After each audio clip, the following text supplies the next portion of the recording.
lolu ni nata nka kibar ko ndi alla janni be dunna kibarol kono bidum albe nyille mo la kibarol to mother of dead rape teenager testified as trial begins modo wala muso mi alan ko ya de forcé la nyale fo ya fa akamunta muso nyin tada kiti bungala ka sata ke kol keta nyame jumala nyi musoti ya de fa muntumale albamo la bi kibarol to albamo la UDP e commando ke executive meeting na mo ila alfaldi pour kasi candidate wala selection Kenya anin ku katamulu jumale o fo ani muntumala be kala albamo la bi kibarol to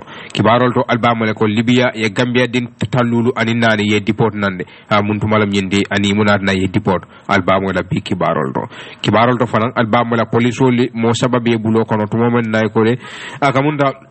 tiya sanal wala atiya kodomi alon ko abe findika wo ma fon lay ko jama bi e jamaaje ko fake money lan wala ko di hati balole polisol ko mol be bulude jumala diamda polisol to ala albamu la bi kibarol to albamu la president baro adiamuda independent to me alon ko Gambia la fanso do sanyi talulu ani warwula ay kuma kan jandi damen to alon ka diamuda ako Gambia ba talala baake pour ka talal den ni molla wala bantala bankol nga ka dela makoro la ako Gambia bo talalal de jumale wala muntumala wo be tala albamu la bi kibarol to fanan albamu la Gambia la ambassadeur membe siring Gambia to yala America banko kan e ka bantale de jumalam nyindi ani muntumala banta albamu la bi kibarol to fanan albamu la député commandro ke ambo nyol la yalan ko wolle be député bumula akode economic ko la taro nyim banko kan economic sojaro la taro banko kan jang akoy kana ke politiko de jumalam nyindi député de aka jumanyol le dandala albo fanan mo la bi kibarol to fanan albamu la ko Gambia asekeno wa ek me alon ko wala mun nyaani fata findu tundul nga si exam men na wala londi konti bo men na because keno Gambia be mislal de wala te sila kunna to mo ne ya fafang e ko membita fo dollar million tang anin kili wala arias wala julobe Gambia la jumala diamuta albamo la bi kibarol to faran albamo la me alon ko wala national human rights commission di mo sakunda la bulo mbelo report harama ya nyantul jube bango kan ye commandro ke wala ye mitum commande ni denyo molu ka diamu ko la me alon ko be dendi tiar sila recommendation wala anala implementation wala ka sabatendi e kuma kawol men fo ye mitum ke min tole ani ye munne tante albo fana moy la bi kibarol to albamo la konna man sakunda me mo civil service e ko momi alan ko ye wala tado ko la wala milbe do ko la man sakunda adara fo mo wili tannani wala wo mo wili tannani ani saba wala be do ko la Gambia man sakunda jumale wo yirkodi ani afota min tole albo fana moy la bi kibarol do nyin ani kibar jama bo le mo la sainten kada fotalantan ani fula lamin sanyang Ibrahima Jara baraka bake nga commencé ni Gambia Granite Corporation na mi yalon ko wolen jiji siti ngadiya muy la managing director Mr Mohammed yaay na yalla telephone ta ngadu ndi kibaro ko no kabri wato mi yalon ko senela dol bije wolbe jaxal dinde e ko hani time aytel mo molti mi yalon ko ila tiol be notole fangoto ande mo molti mi yalon ko fam aka munta ila tiol nying e man taraka sam na yalla telephone ta ngadu ndi kibaro ko Mr Ndiaye ba live King FM radio 94.7 nge tentu nge jey Mr Jara be King FM bal tentu lan bal jela very good mala audience sol be jela ani senelal be control good akamunta senelal keda multimi yalan ko kibarol be findi kan kafo ko jigesi yela capacity walantuma ay keda multimi yalan ko hapo isurata menna yawo soto la foka pare membe dendin tiyol la karola wa sabu seneladul be jebe jahalim e ko ela tiyol nying hani say iman sang alla sulata tiyo menna konto menna fali wo sindi la bang walantuma famansi to nyale mo yalong ni history jube DGC last 2 years sanju fula koma in 2020 ngamin sannun 2200 tons ngawle sannun okay 2021 nga 7200 tons so nika focus ke pour kay mi ikamin sang like the following year ika jubele yemin sang nun min tambita dum sanji min tambita dum eko jubele de pare fana eka data jubele for example on planning service they do what they call pre-harvest assessment so eko fana jubele normally ya kole ko Gambia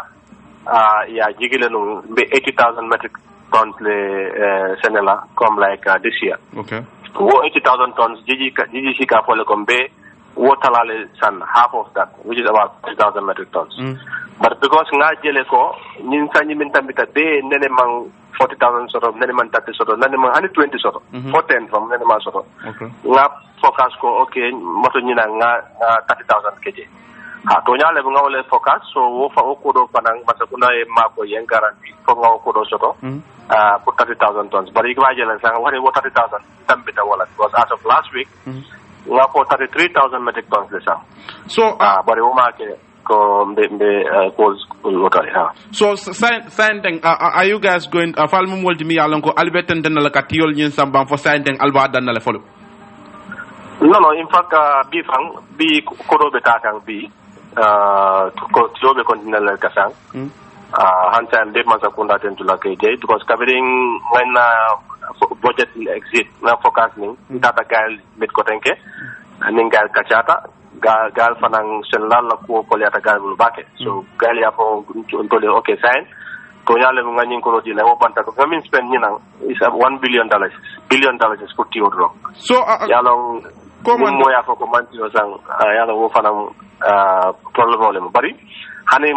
sign masa kunda fanang ye mol garantie pour nga mo sang so ni nang kodo asbespe kodo katale bolon kono pour katio sang ko denk akamunda be kibarol sodo kan la kilonto mem bolon kono de ko nunto alkasam price men na say aliya bid down wala aliya jindile o kibaro nyi ala to nyaaya ba nyaade nte wo kibaro kan wo avanza because yalo ntol mu masakunda nga announce le ko price of 28,000 net so ajib bank fanang wala kasandiro ke moliye so ning ajib bank tataje inin se ko president be tarla je inin se ko manager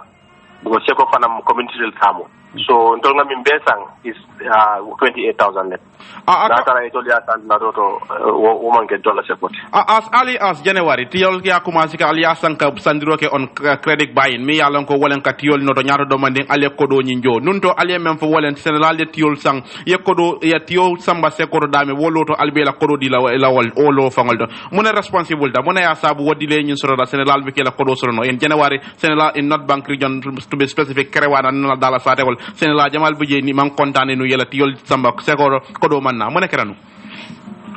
yalo ntol nga treto commencé on the 15th of December kabel nga commencé on the 15th of December ko nga ko nyame nga tioni nga jamale sang bare mune wo sabu China itol ni nang over 1 million ton le soto tiola do pare ka supply sort of from India so wala atinna ko itol man na jambi iman na Gambia iman na Senegal so sen la jama ya mira ko non okay min keta non serong wala be kala nyiram because dol jama ya la tiyo ma bole ya jig ko prince official la ko denk so ya je ko fanang dol fanam be because dollar price le bedata Senegal la price bi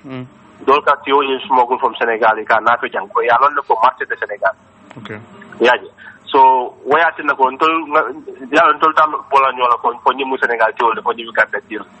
bare sekol le nyanda ka mol ma ko okay wala na ngaw information di sekol president beto ka fo galio ko altel le mu sekol ti altul ka alla village sol le represent yaje nyal yaje momo e mi Senegal la tiyo na fe jang o min ko ta bank dola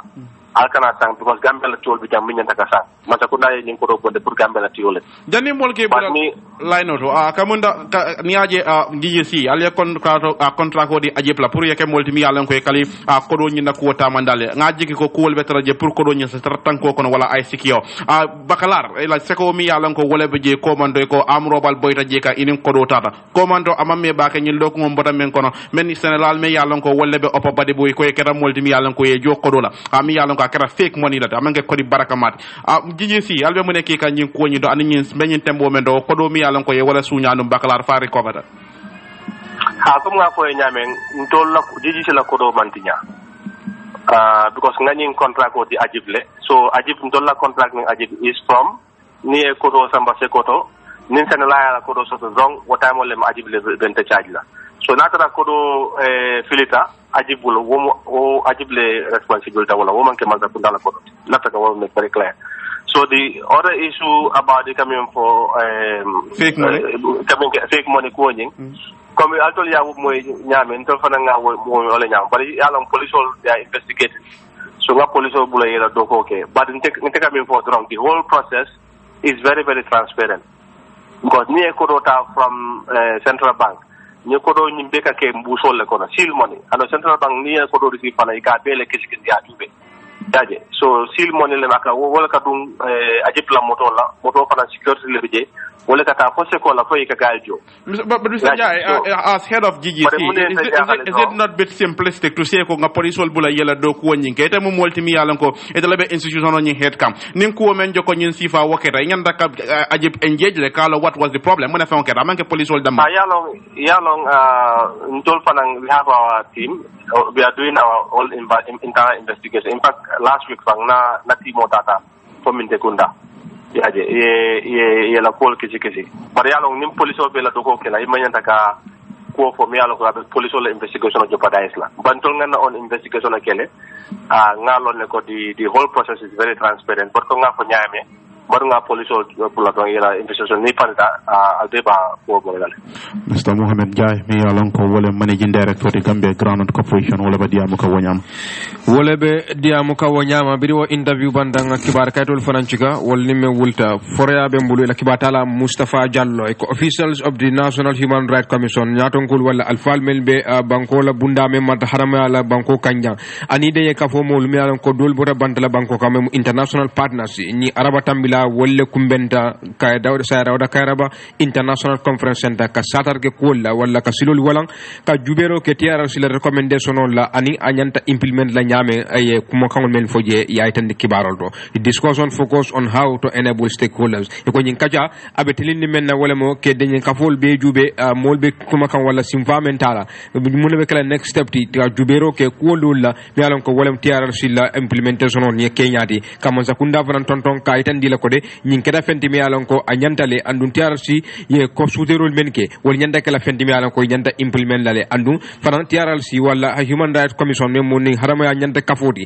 ka jubero ke andu ye ferol men fana walang ka jube ko kunding mi alon ko wole denta harama ya nyanto tinyala banko kanjang ay ke fenti mi alon ko ay ke dang andu justice mi alon ko luay tama ka nyanda tama nyame mol mi alon ko wolle toro soto ye la tonya soto andu never again mi alon ko wolum slogan yinti wala wolum kuma kan yinti akana ke kotake way ke fenti mi alon ka be sabatila ila kachati linta wala ya tande kuma kawdo the 2-day consultative session e ko nyin telefula karandiro wala londi kan meeting mi alon ko wala kada karaba conference center idi amura ku jamala andu mo jama be mi alon ko dabula tan kachata be wol kono diplomats mi alon ko bela banko le banko kanjang andu mol fana mi alon ko harama nyanta kaful banko kan ani banko e bandala wol be kada fendi mi alon ko ye dabula nyin kachato ani man sakunda la karora fana mol bentaji loyal fana nataji ani social wala civil society organization lu mem faye kafoldi wol be kada modi mi alan ko yedabula nyin kachato min kacha mi alan ko ya ke nyin talata araba tambila chairman o membe National Human Rights Commission Emmanuel Daniel Diouf brabe diamula ji ayitandi akode TRC mi alan ko wala famatinna alota mem section 13 di wala mal act fondi ako kada fenti mi alan ko dalilo mi alan ko ya ayitandi wala ya londi wala mu kay tare ko jube ko mi alan ko wala kada harama nyantoti melti nyata nyim banko kan harama nyantol menti nyata mul mi alan ko wolle man to rosoro kabo 1994 kada fo January karo kono 2017 wol be kada fenti mi alon ko wol mu tiara sillo kangudi andu fana ka harama nyanto ka fasa banko kan mul mi alon ko wolle man toro soto ibe ma ko ro soto la nyaadile ani ka murunyo kan ka tonya sabati ni wato bela ani mul mi alon ko wolle man toro soto ke juso nyabu anu ka silol walam fana asifa kana ke kodake soko impunity memu tajiri ya kwalti ya tende kuma kawdo Emmanuel Diouf fan tabi diamu kan akoma sakunda de ibe me yilla ke tel bulu wala mi la white paper mi alon ko nyanda findin la a nyanda tarla je ko de TRC suterol menke masa kunda nyanda tamala de bar ni ajube fa TRC la report o nyanda kala fendi mi alon ko masa kunda nyanda nyala la kan ya itandi ko kawdo the role of the National Human Rights Commission equate lonka momenti wala ila dogo mendi wala ka jubero ke hadama nyanto la mi alon ko wolle be kerim banko kan ani e ka tama nyaadile anu fan TRC fana ila recommendation mem ila suterol di mi alon ko ye wolle ke hadama nyantol menti nyada mol mi alon ko wolle bulata torol kono mol be ku sifalle kele ani be loi sur la walla be tlim sur la nyaadile soko kwato la wato mi alon ko be bata kono ar nyaajube fan Human Rights Commission la alfa itande ako nyi mol mi alon ko wolle victimol di mi alon ko wolle man toro soto ako bata ko late kan andu nyi bata ko moma le kan foy gambe di nyolu wolle fana nyi bata ko le kan aytande kuma kan do hancha chairman be continue kan kaytandi akala institution o mem mala bundadi ala do kudla mem Human Rights Commission di ako yetel duno ditel la ye duno men ditel la wala mu ka harama nyanto fasa mem promotion and protection of human rights ka fasa andu ka kanta wato bela nyim banko kan andu ay ni suteri kede ko la mi alon ko wolle kumata harama nyanto fasa do banko kan andu wato wadi kam man sakunda nyanyini pour si harama nyanto bunya banko kan andu fana ye lahidon menta mi alon ko wolum ka harama nyanto tanka banko kan asike fendi mi alon ka ke ay ke kan ay kun kan dunoti ise ke fendi mi alon ko tiara si fana recommendation no ise ke modi mi alon ko ya suute andu e tamala ko nyanta tamala nyame bari ni ajube fa Emmanuel Diouf ay tandi ako na memu tiara city way suuter ke ala kafo la mi alon ko wolum national human rights commission di pour fana ise ni implementation no anin ku ko tan mi alon ko wolle nyanta fudila ako kono akola ala institutional mum fem modi mi alon ko wolle nyanta jubero kala je ay tan ko makawdo according to him hanca atelebe diamu kan ako kamala atede ala kafo mem national human rights commission di wa kamala ay nyin kuma kan wala ay nyin mitum kumandi pour adenye kafol be e siye kacha ibe silol wala na nyame wati na faye ministry of justice minister bunda be mata tilimula ani luwal Kenya ay kumandi ani yedenye kafol mi alon ko wolle be banko kan ani banko e bantala ise si ka kachar ke kola mi alon ko wolle mun tiara rasila nyin koti ay tandi in this regard Emmanuel Diouf ko kamala hansa inde ba sata kan ako nyin truth commission mem nyin tonya commission odi o kamala yen suderol men keteng nyin kumata baki andu masa kunda kan dunola mu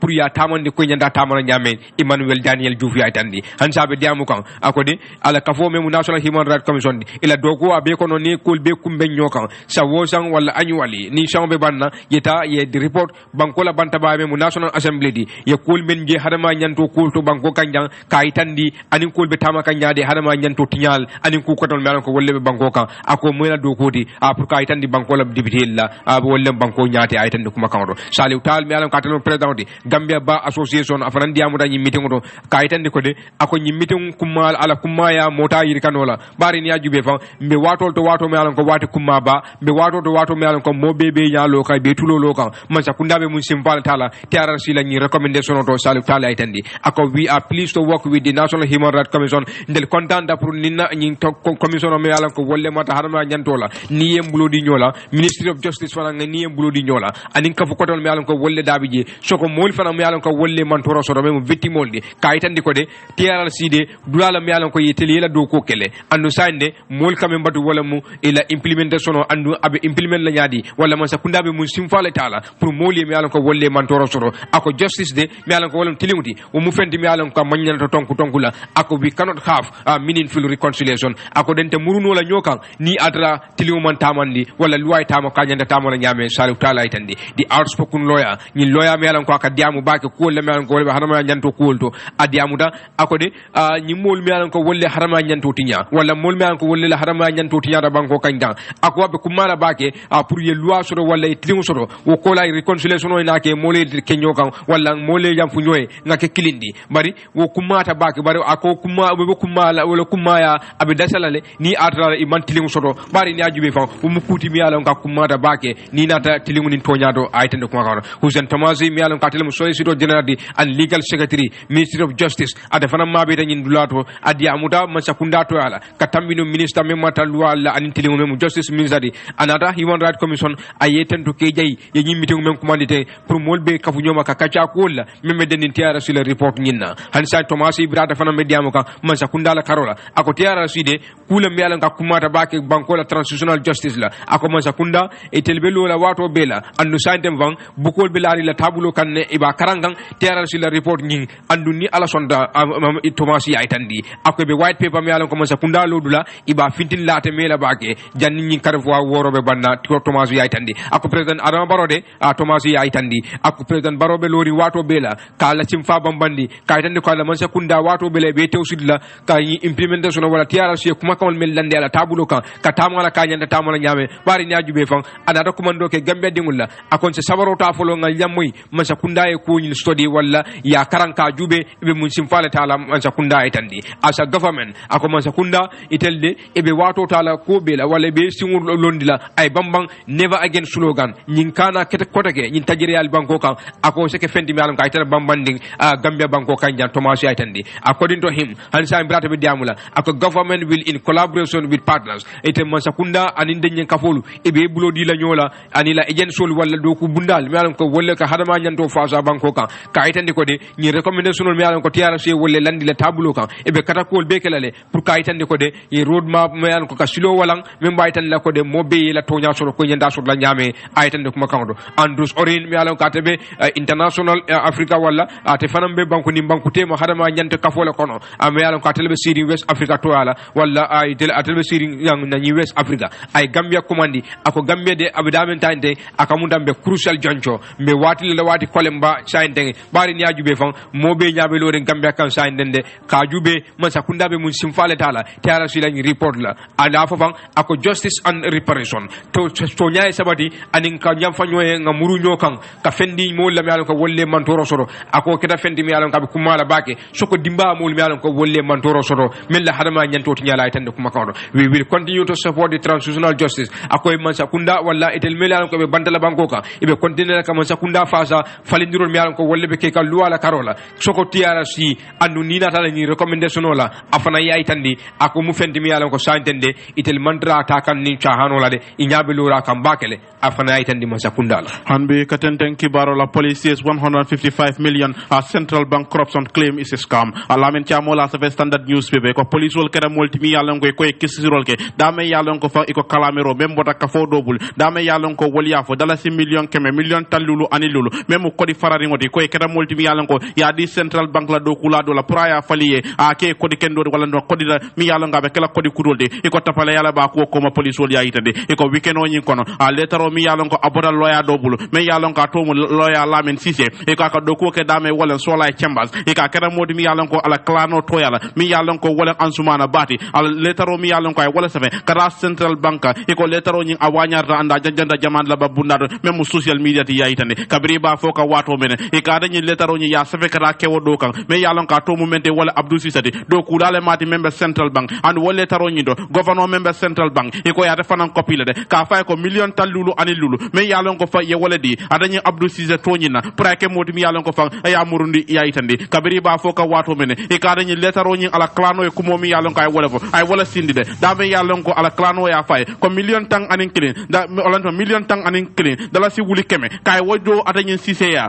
mi yalon ko fa mo molti mi yalon ko way wotala do ku lalletema men be central bank pour ko do nyi mi yalon ko wala nyi ko di farari ngoti iba fali no la nyandele kake ko di mi yalon ko di bete yari ngo yayitande kabiri ba foka wato men iko nyi kibaro me ya wanyar wala seni manere mi yalon ko aka do ko ke dame wala al kamba times di dame yalon ko kay headline wala kibaro nyi fo ala ko nyi amumedi ako bribery scandal mo safo duko wanyaro wala kera central bank yayitande kabiri ba foka wato men iko central bank kera multimi yalongo etel nin kuma kan findina dame yalongo ko nyi Abdou Cissé wo balante la kay duko muta mobulu mento mo ansumana bati andu wonyama fa iko etel mo multimi yalongo ya police wol na da kisiro commencé ak wonyina iko sibit lungo a police wol kera multimi yalongo ila kisiro nyi mo safo ak commencé dla iko yo fu banque mo lié ya fu yirande iko police wol kabiri ba foka iko a tanyin serun sango même 2021 de ansumana ba ani modo le kera multimi yalongo ibenta organized criminal group me yalongo mo safo kurun ka folem dame yalongo fa wol kera multimi yalongo ya ka folo mi yalongo charitable organisation le mi yalongo mo safo ka fo mi yalongo yalondi sadaka ma pour ka mol fasa andu wonyama fa ikobe kodol le sotla ka bo modo bul mi yalongo o moto fode bari ko ka demaro le bantala banko ka yayitandi kabiri ba foka wato mena iko kaje fango pour manta be woni akana fola ika kera modi mi yalongo hatajo kono ay ka folo mi yalongo woto mumenti wole a jama charitable foundation ti yayitandi iko kabirin abota wala police wol le ba fokande iko kabirin abota wala ikara multi mi yalongo fa ya jigi ko ñunu mu topale wallati bayri ni ya jibe fa charitable organisation wala ñi sadaka fo mi yalongo ye wollelo e wol ko etel mu multi mi yalongo ye kodo soro même bita kanyana da tanyi pound sterling no même Angleterre la kododi million keme fula wuli keme lulu o kara fendi mi yalongo ko e wosoro kabo modo bul men ka molde ma Angleterre banko ñi nga United Kingdom pour ka rata ñi ka fo ñi ka pour si la ko wol tamande e ka da ñi topale wal kabiri kara multi mi yalongo fa ye ñi koke e ko kara multi mi yalongo ya struggle wala kodo ñi ko tele wo dundi nan Gambia banko kanne kabiri ya dundi je ya tala carton le kono mi yalon ko fa ya mabod laro dame yalon ko fanje akamunda tanata sod la jere anu ko wato ñine ya kemen a pour ñin skamal wala men yalon ko wolle be ñin tapala ya koma pour ko do ñin sitara lari ya itane the foundation members were informed by the frosters amen yalon ko wolle be ñin foundation ñin ko tapale wal ñi ya foy ko ñin pano mi yalon ko wolle be mbulu akara fendi mi yalon ko mba falina ka ke dala ci kodoti ni nga falan dala ci kodoti abita kanya na memfe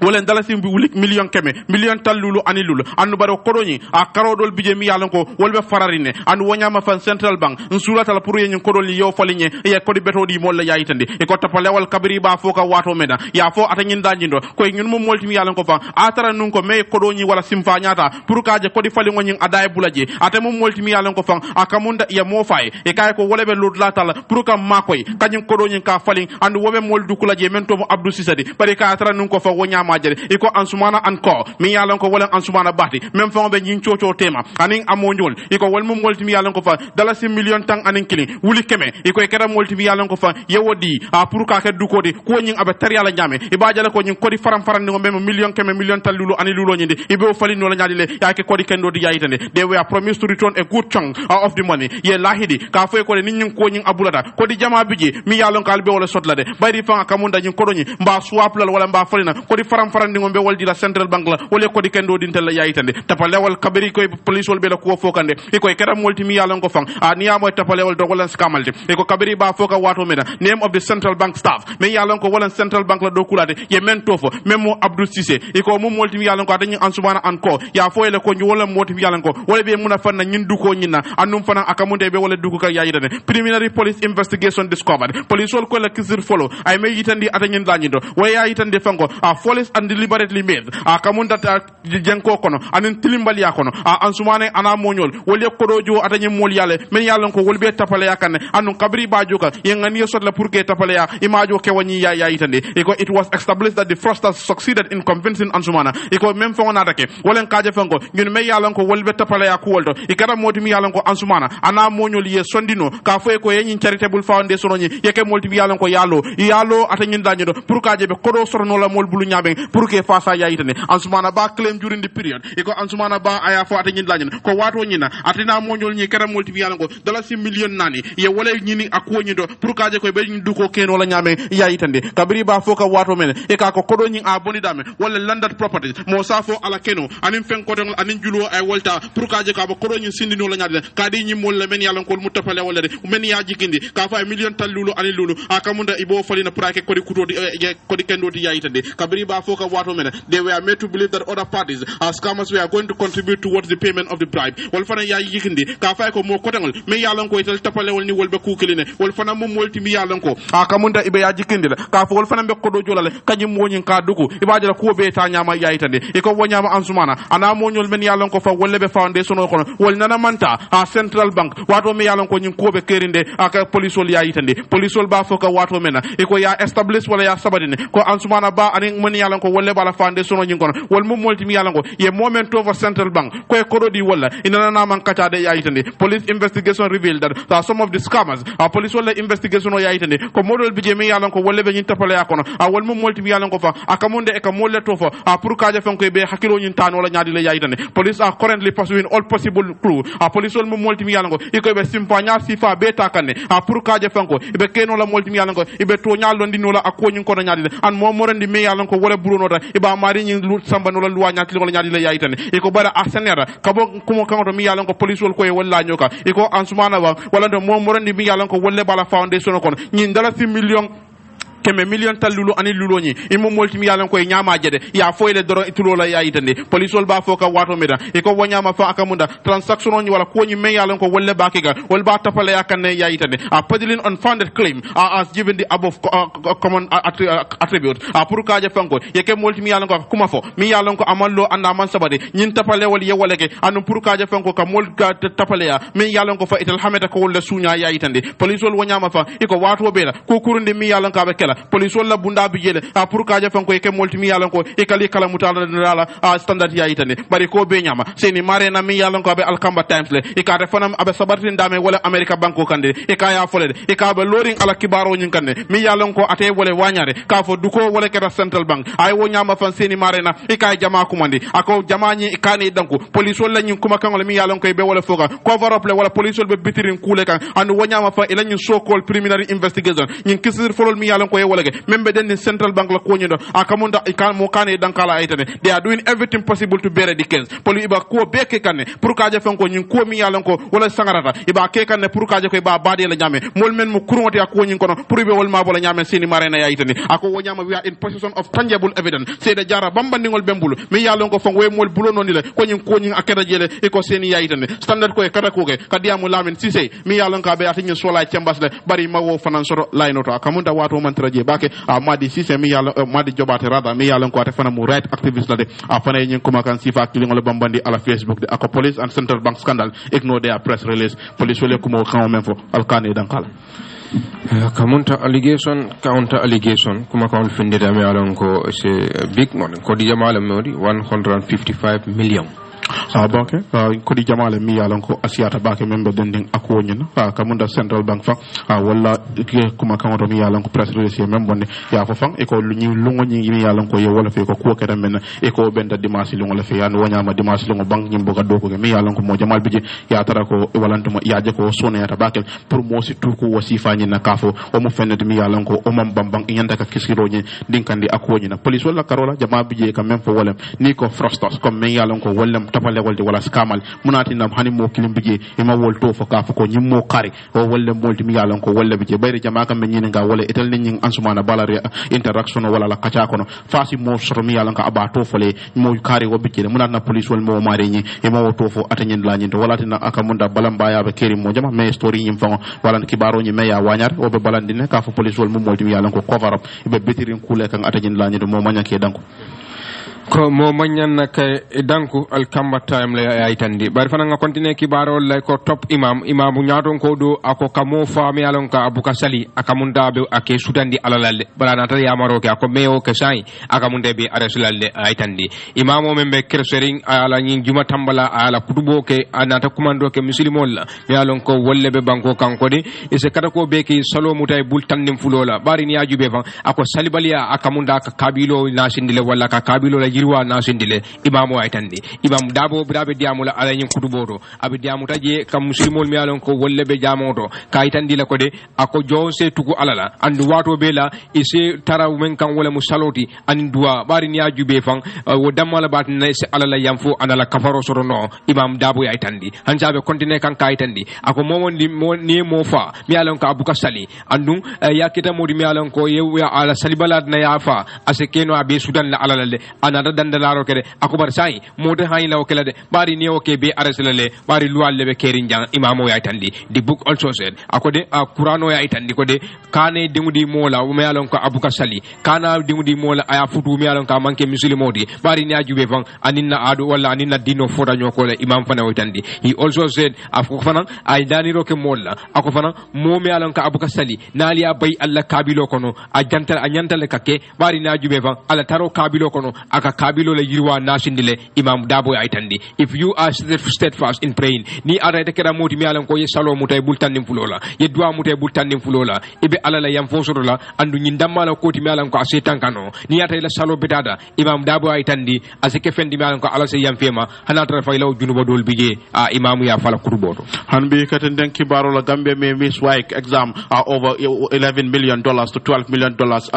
areas tabora boja wala sa standard newspaper comme permanent secretary mi yalan ko le Ministry of Basic and Secondary Education men ka karango dumalan ko jibe iko wala ya fo député le ko karamto dindingol adol bije silanda bije ko West Africa senior secondary examination ami yalan ko fa wala waykti wala ntuma wasti ay mom molti mi yalan ko fa isi fono ala ade men yalan ko wala ka gabes ka mi yalan ko wala Gambia Basic Education Certificate men ka buku nani buku konanto exam o nyinke iko wolbe mom molti mi yalan ko askeno imanta kala kabri wato mi yalan ko iko nyim kafo nyi wala ntuma nyim bundani même West Africa Examination Council de wayk e kada molti mi yalan ko la julo wala be nyim bundala men ka jibero ke karanga duma lan ko la yayitane e kabe diamu kan kabrin anen député wol ye nyat li ñola même be dending karanga la fanala anen fana public finance mi yalan ko wala jamala ko de ya fo atanyin dañi do ko ti la strike ya commandina wala ti la balamba ya siyo mi yalan ko ye wala ke e kabe wala fo kan atanyin dañi do Louis Moises Mendy e ka kada molti mi yalan ko aya fo akala ministry wala ministry bundade men ka jibero ke karanga la duma lan ko la e kada molti mi yalan ko na furo la bata ko wala no na furo la karola e be bata ko so do kan banjele wala fengo ya sabu ku jamal bije mi yalon ko ila fakake e buka keno anda ka bije fan silanda bije ko nyinande karamto diningol men yalon ko wala nyande ka londi konti boke men be buku tang anim fula askeno e manta kelade hakelande fo julo aytande e ka ba foka wato men ako banko nyi e kara molti mi yalon ko ni West Africa Examination Council mi yalon ko wala wayte wala julo mi yalon ko wala bela asita kanya dollar ko do million tang anin kilin kara dollar ko do million tang anin fula o belal anda ko pour kaje karamto diningol wala ke molti mi yalon ko nyi exam ke kemo keme sidla talulu nyi ko do nyi ko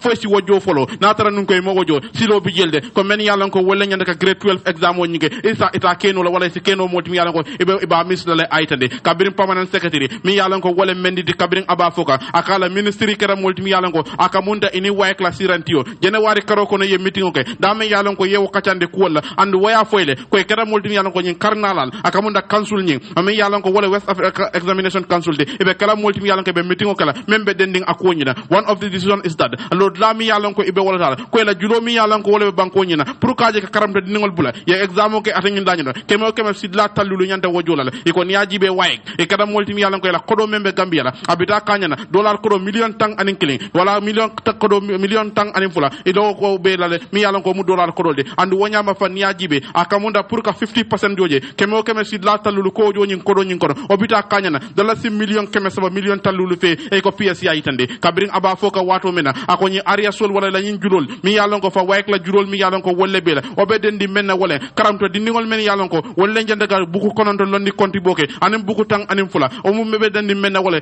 printing papers ak pour ka kaydol nyen ke print anen DHL wala ndumay ka kiro mi yalon ko ka wala ke fenko de wala ako bebe wala kono yaitane we have shared this with the office of the secretary general ni secretary general nga bondi nyun ko nyin kalamale ministry bunda men ka jibero ke a bankola fankola karola ni bondi akalamale kabri ni wax sita January karo kono pour isalo membe keri we want your intervention mbella firing atel député ole ale diamu wala le data akonyindo natara nu wonde silanda bi jelde ko karamdo diningol men be bugu konondo anen bugu tang anen fula imantela exam o kala ay ko PS ya itandi kabring aba foka wato mena e kaya itandi kada nyimbo mapsi ay kada multimi yalan ko fa kamunda ko Gambia jang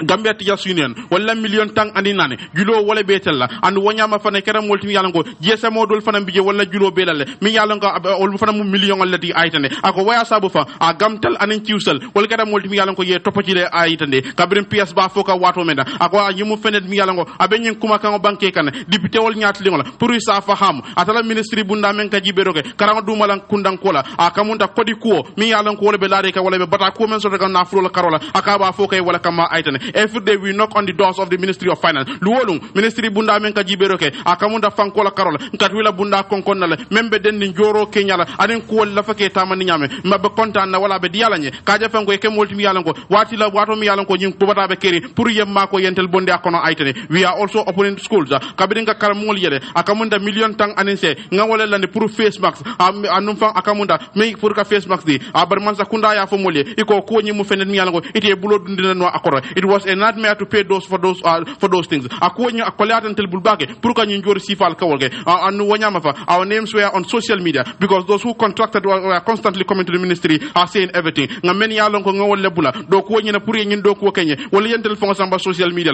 bari nga contract ko di menda du wolu bi nakane kay nyin kay la ko do nyina yayitande bar kibaro ko men fo wala ko Gambia isi fodo la etat buku tang anim fula exam ko la anim buku tan ning konon anim buku konon do exam kabri wato mi yalon ko way ay kada multi mi yalon ko la ko do be man sakundala même bita kanyale million tang anin killing kata fo million tang anin fula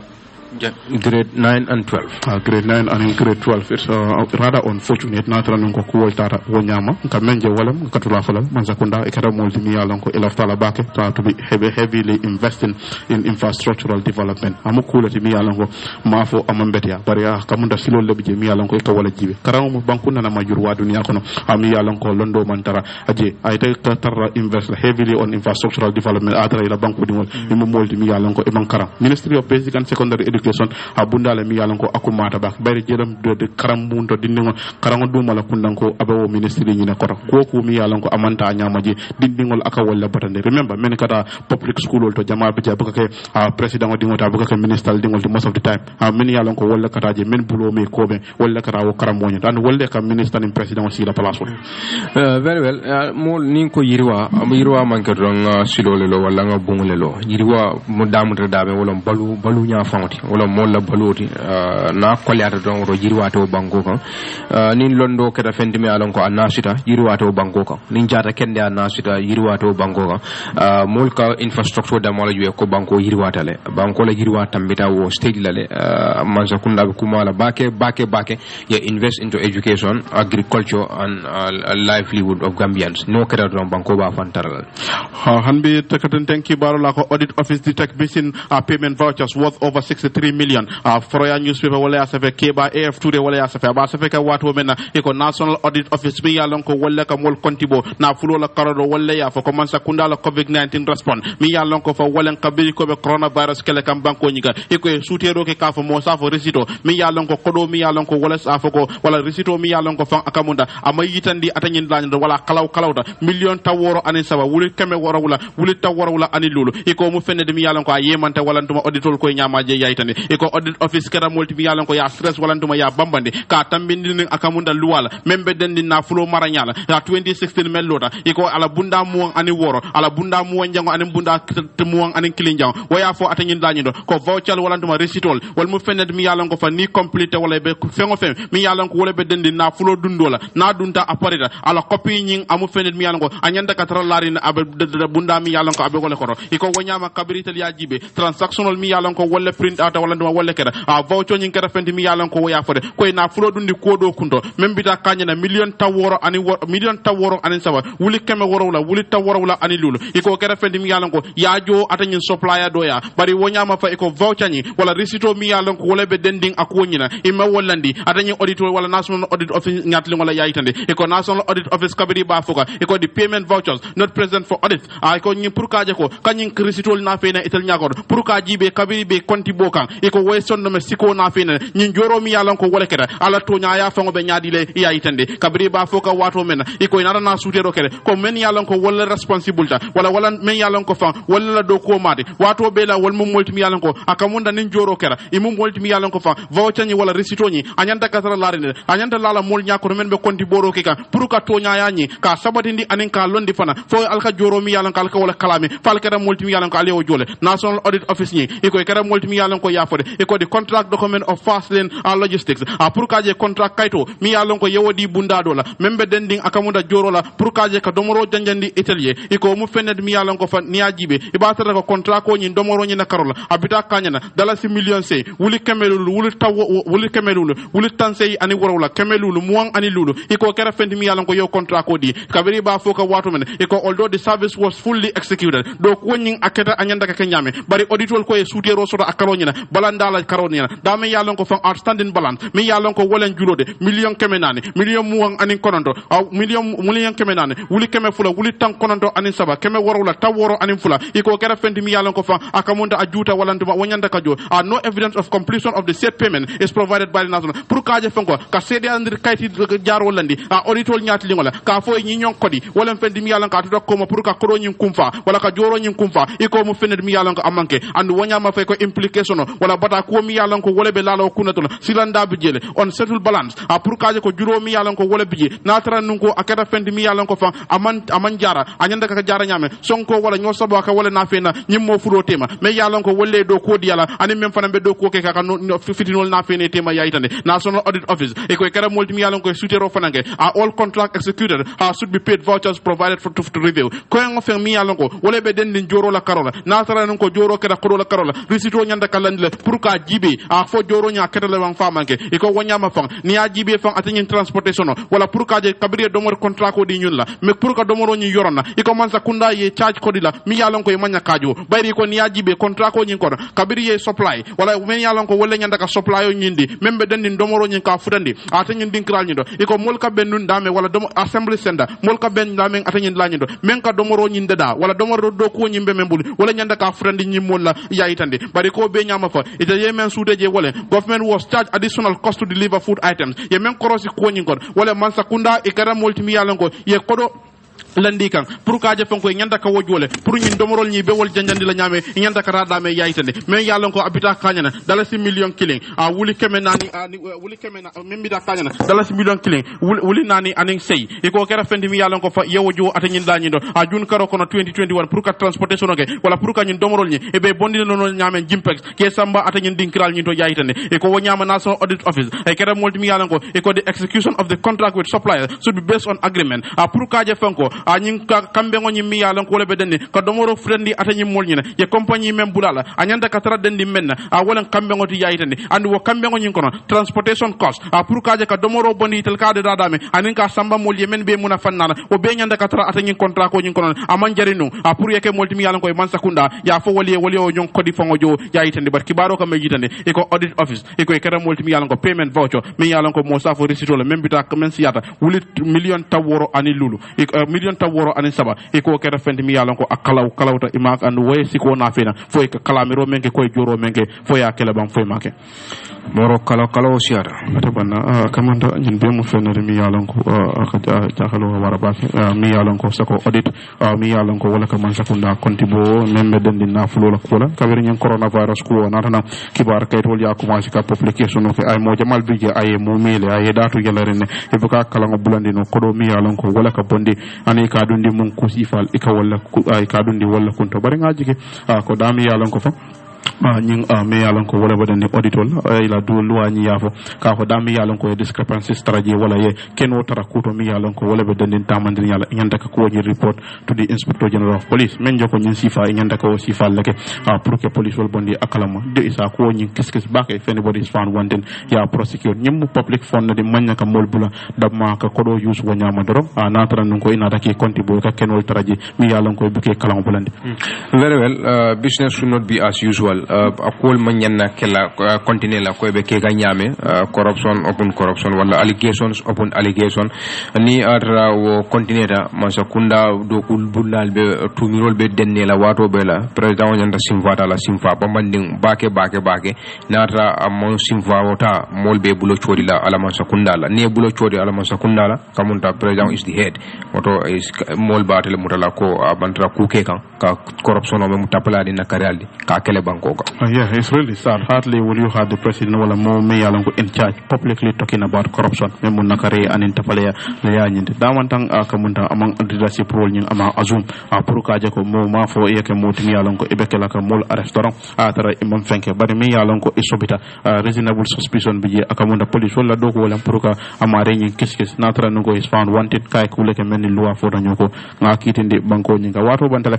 fere akamunda standard bala yayi tan ko his excellency Dawda Fadera mi yalan ko wala Gambia la ambassador de membe America banko kan e ka mo molati mi yalan ko amin jiyo doata kuno waya sabu president Adama Barrow kada moti mi yalan ko fan akamunda condolence mi yalan ko wala sanga kondondrote aya futandi atanyen Dawda Fadera la anala dimbaya mol ka yitandi ala do ko woni mi yalan ko ay wala ka man dam president Barrow dam mala mo jamal bije mi yalan ko wolle be banko kan banko e bantala e jenten e yele mata ila jaman labam bundaro kila sanga kondondro frende ka fa banko din kendo wala ka defen moti mi yalan ko wala la kabri mo jamal bije ya la do ko ni ya suti ay menke Gambia banko ka bo kabri ngabe do ko la personal management office memo PMO de fala wato men akata secretary general de anim fanan ala ambassador ya wuto kono e kay do ko ka ala banko na ngani yolla atra nun ko fan ama mo nya kono jibe ka do ko lal ke recruit wala nduma ke do ko lal tam karandi de la do ko la nyanda ka ka nyame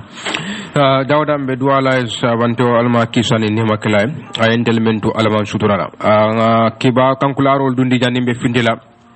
studio kono time bantala ferem imam Mamadi Jane ani alkalo bafo de sisao ani mol men bebe karanta batenda men be same district wolle ko be muslimo be kala mudan la ko de ela jamen kuto me alan ko yalo ya bang sa ndende akamunte ba kutubula arjuma lungu membe kala febara karoti wala febara karoti mo ani lulu 2022 ela sato je membe karanta batenda ko kamala ko be nyin kankularo sindila alkalol ni almamul ani mol me yalan ko be nyin satol ton kana mel fale ten same pachonki same Madina same surwa kunda same tenda same Umar Jula bayaba ani sunchu baya Madina fanan karanta ba tabo koto karanta ba duto koto karanta ba wolof karanta ba toro ani bantan koto ani julbe tandi kunda tandi bara tabanani Renero tonya taba an ila ikafo me ko Mama Sisa wana dimbal men tonya taba Demba Demba Kalle anin Changen Demfai Jallo koto kirif dare to membe gavna ani Alhaji Babu Diouf anala staffol membe gavna rawatul majlis fana yebe bunyato kumane ye Sirifo Keba Haidara wala Sirif Keba Haidara Burufut ya bunyato kumani je aja dado gano anala dimbal men be brikama sabantew Sirifo Haidara anala dimbal men be lawe wala dimbal men be lawbe iba sinde wol fanama kuje iba sindilema yona iba sindilema nyani bani lamen koto anin sate lulol wala sate worol men bebe jamalel iba sinde wol fanama jarime koto jarime kuta alkali almami manna salikenye kai wala kai ani nyani sukuta wasu barajali ani mol men bebe nyani wala nyani be ba sinda wal frama ba sinda fuladu bema ba sinda Alhaji Kemba Sise ana dimbal men be sare duta ba sinda wal frama fuladu sukuta ba sinda wal frama bansan ani bansan no satol men bebe abalaji ba sindema ani mol me alon ko wolle be karantaba ila mol be sterin dawda wala be sawatirin dawda kombo jang ani satol to mal to tarim banko kan 2022 karantaba tenda ye muslimo be bunado kumandi makomba CDC wala ko be kala mo mi yalan ko be jame kurubo kala ila denkira nyin to dama yalan ko wala be alkalo to yala wo kabilo nyin ko anen kabila kuntiyel jame committee musul anen funding kewol mi yalan ko wala bije wala ko ba fala jama be ko be kala molti mi yalan ko ila jame folo yo mello atanyin la nyin to be kala molti mi yalan ko ba kutubula a february karo tin mu wan ani lulu be nyin sang mi yalan ko be wala ko na makumba yalla men CDC o nyama fendi mi yalan ko iba sin la jama muslimol dela ba so ko mi yalan ko to wala ko bunya do ko man kanje mi yalan ka be kono imam mi yalan ko fa wolem imam mudir sar ikata mu molti mi yalan ko fang atelebe tambila salo nyaato atanyin la nyido his excellency president Adama Barrow iba bunya do commandi kanje anala cabinet be excellency vice president Dr. Aissatou Touré iba fanam bunya do commandi kanje Asan Cissé member King FM iba commandi bunya do commandi kanje honorable Ousseynou Dabo member pipeline iba commandi kanje honorable Mbemba Touré member council of marinari iba commandi kanje honorable Sekou Ba Jadio member deputy de Busumbala constituency iba commandi laje Alhaji Ibrahima Bojang mi yalan ko wolem lamen alkalo iba commandi kon imam ratib member lameni ba bunya do kumandi kanje Alhaji Keba Kinta member lameni ba kumandi kanje kumba yala alkalo ning almamo ba bunya do kumandi kanje lamen CDC la imamo anim fala member la alkalo to yala je ba bunya do kumandi kanje Babylon na alkalo ani almamo ba bunya do kumandi kanje mandingari na alkalo ni almamo be bunya do kumandi kanje kombo kerewan la alkalo ani almamo be bunya do kumandi kanje lamen alkalo ani almamo be bunya do kumandi kanje Mamadou Sabali amin yalan ko abe lamen sade ko ne ba bunya do kumandi kanje dawda banko ko anen banko bantala men yalan ko fa walla be makumba ya le CDC walla ko ba fala jama be ko jamen kutubo ibe wala kele la denkrani do february karotili mu won ani lulu benyu sango mi yalan ko be wala ko me kan ko warona fe na wala Ibrahima Binjay même mos committee wala jamen committee yala siranti yode hani say kan ko la to men be mbuli jang kan sa nyan daira melbe mayok ko sawosa ka alko karani gammo men ke nyinanta fanam fela asita o kamala la nyaton ka ko Alhaji Bama lan sa ne men be burfut West Coast ani Mamadi Sanya afan fode mane Landin Sane ani Mamandim Fati men bebe foni mayok West Coast ani Modou Sanya membe Burfoud kombo wolle ko muslimo be karam dana sawo sang e ka karam ani ngam menge mayok nyinanta fanam fele lu mutade abe kala match karotili lu ledi 2022 wo fo sato to je membe foni mayok wo kamala ko be nyin kankula rosinda al kalo ni almamo ani mol men bebe mayok sato kono ani kanjandi chefulu ani al kalo ni almamo mi ko wol bebe foñi bondali foñi jarol foñi kansala jara ani kombo iba sinna mol be ma ani la alkalo ni almamul iba sinna fana khalifa general membe jara sudu kun jabi kunda Alhaji Alasana jabi ba sinilama khalifa general membe burku jabi kunda Alhaji sudu kun jabi ba sinna de fanama Alhaji Akadi Kante me alon katabe sifole ba sinna de fanama Alhaji Abdou Akinte membe bakaw ba sinilama karo men kono de memo february karoti be men kono tay wala match karo abe kala woldi tili lulu on the 5th March abe kala wolti fo nyi mayo sato to je ye muslimo be buñato kuma ne je hanbe kanko arato ala nyaton ka ko mi yalan ko wolam khalifa bati memo Cheikh Moro Silla membe yalan ko wolbe sabu sire anim fana men yalan ko wolan ziare ka foti men yalan ko wolbe kombo yaya sanya memo president di Yankuba Kamara memo vice president di anim fana men yalan ko fa wolam ka fo famari Ibrahima Pabojang anim fana Omar Ba memo secretary general Samba Ndiaye memo PRO Lamin Jai memo assistant PRO aja kadi drame mi yalon ko mu men mobiliser de anim pana imam Seni Fati anim pana mi yalon ko fa mu anin council of elders mi yalon ko wala mo alfalde wala ko ba fala jama be ko sango sang alquran kala ko anin kamo mi yalon ko seko ko wala ke mi yalon ko wala Sheikh Moro Silla anim pana adoko mañol mi yal abe kala ñinam pana anim pana talibol mi yalon ko fa wala be sabu sire darul huda e ko ñinan tabe kala maj karotil tang anim fula men sango mi yalon ko be wala kono o ñama fay kankularo ñi ba sinda talibol bema ame yalon ko fa wala be banko kan anim banko e bantala ka foy ko sabu sire memo darul huda e ka gamone ziyare mi yalon ko ka wala kaje ñinanta mo maj karotil tang anim fulalde men sango mi yalon ko be wala kono o ñama momo mi yalon ko e hamo soro pour kata atani gamad lado ka foy ko motobe mol tala dame wala sancaba tubade sukuta sancaba fanan tabo ko do banjul lamen anim fana mandinari motobe mol tala atani dalbero dimmi la fa ko makoy sotlaje number ko man memo 376 2022 376 2022 wala ñu number do ko man memo 264 334 264 334 ani sa en kankularo do tadam students 2016-2017 karam to talibul mi alam ko wolle karam kum fa 2016 kada 2017 e kafo men lo memo student association di wolle ko muslimo be buñato commandila ila islamic conference follow mi alam ko e bakela islamic wala Gambia Supreme Islamic Council la headquarters membe kanifing wo kamala e ko be kacal walla be muslimo be buñato ko man laje andu kawandiral mi alon ko walla be kawandila ni Islamic conference do walla hama jayte walla hama jayte atebe diamula men wala mo the road of charitable organization ni ma ko kafol mi alon ko walla be banko kanjang ilo dula banko kanjang e ko hama be diamula o karola ila second speaker me mo diamula fulan jangado mo Omar Dan Solati atebe diamula men wala mo ka fendi alakan walla islam wala karola atebe diamula wo karola andu be kala lumento wo lumento wala Wednesday ni arabana la nyin karotil mo anin saba 2022 ibakela Supreme Islamic Council la headquarters membe kanifing wo kamala e ko nyin conference